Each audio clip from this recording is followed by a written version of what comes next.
Executive producer and narrator chef Anthony Bourdain attends the premiere of Wasted, the story of food waste in New York City.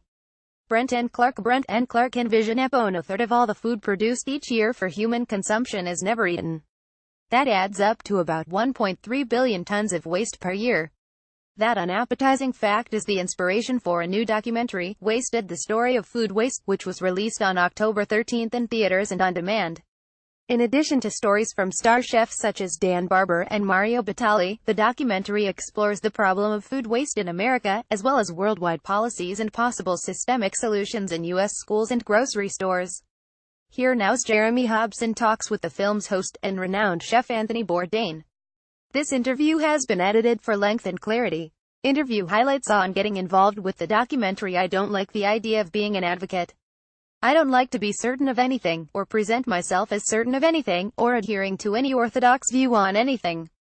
I'm a doubter by nature. But this is an issue that goes fundamentally against my instincts as a longtime working cook and chef, where we were taught from the very beginning that one just does not and cannot and must not waste food. I thought about how people struggle for food every day in so many places and how much they make with so little, very proudly and generously. How delicious food can be even in places where they have so little to work with. How important those principles and techniques are to even the classic French and Italian gastronomies that I grew up with and love. So that kind of informed my decision to jump into this thing with both feet. On what people can do to limit food waste. It begins with a sense of how we value the things we eat. It begins with just starting to pay attention to how much food you're buying, how much you are actually using, what you are doing with it. Simply by thinking about your home cooking in a way that professional chefs think about restaurant food, meaning, when you order food for the evening, because profit margins are so narrow in the restaurant business, the chef has always had to think, what happens if I don't sell all the chicken? What will I do with the leftovers? How will I make something delicious that I can sell that people will want and desire the next day? If you think about food when you shop in that way, and about all of the parts of proteins and vegetables that we don't currently use, that are in fact quite delicious, in many cases more delicious than the things we attach artificial value to, that's a start. And then demand more of our retailers. It is shocking that we expect our chain supermarkets to have towers of perfect-looking, highly perishable produce.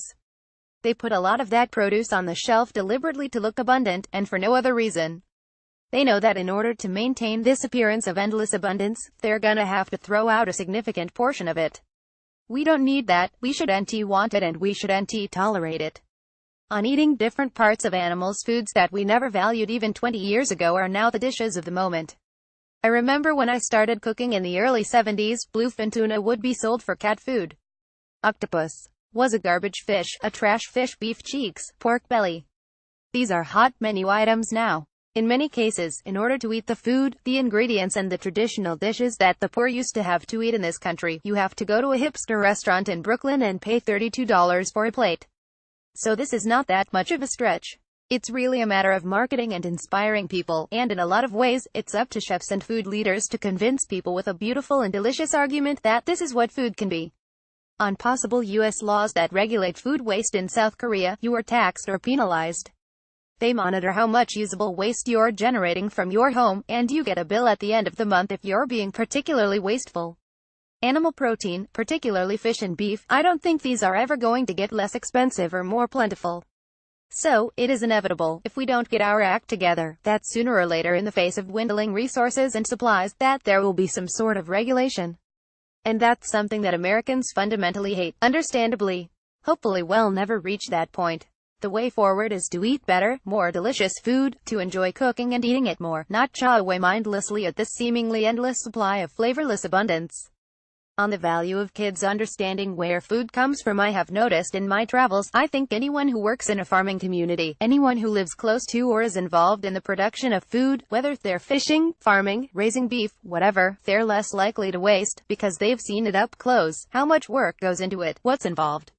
So, I think even limited experience as a child seeing where food comes from and what's involved, this is surely a good thing. This interview aired on October 10th on Here Now, a public radio show from NPR and WBUR in Boston.